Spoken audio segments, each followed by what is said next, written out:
अस्सलाम वालेकुम। आप देख रहे हैं केएमबी टीवी इंटरनेशनल। उम्मीद है कि आप लोग खैरियत से होंगे। नाज़रीन, आज फिर गरम गरम खबरें आपके सामने पेश करते हैं कि जंग जो है वो तेज़ी के साथ जो वर्ल्ड वार है वो शुरू हो रही है। एशिया में तो इसका आगाज़ शुरू हो गया है और आपके सामने है खबरें। और अरब मुल्कों के ऊपर भी ईरान का जो नाम लेना उसका मुनासिब नहीं है, उस मुल्क का जो है वो गरम मज़ाइल जो हैं वो फेंके जा रहे हैं। लोगों को अपने घरों से बाहर निकलने की इजाज़त का हुक्म किया गया है कि बिल्डिंगों से बाहर निकल जाएँ। नाज़रीन, रमज़ान है और बहुत ही ज़्यादा इस वक़्त जंग का ख़तरा है। दुआएँ करें बहुत ज़्यादा कि जहाँ-जहाँ भी मज़लूम लोग हैं, अल्लाह ताला उनकी हिफ़ाज़त फ़रमाए।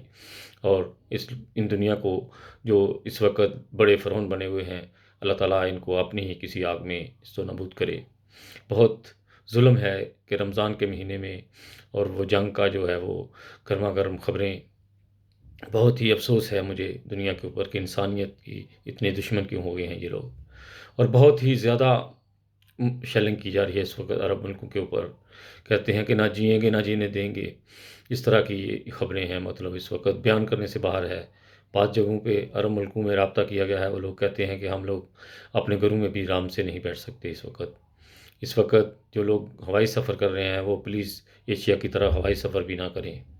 वैसे भी शायद प्लेन जल्दी बंद हो जाएँ, क्योंकि हालात बहुत ज़्यादा नाज़ुक सूरत-ए-हाल चल रही है।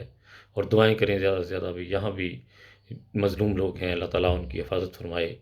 और ऐसे लोग जो दुनिया को ख़त्म करने के ऊपर तुले हुए हैं, अल्लाह ताला इनको नेस्तनाबूद करे।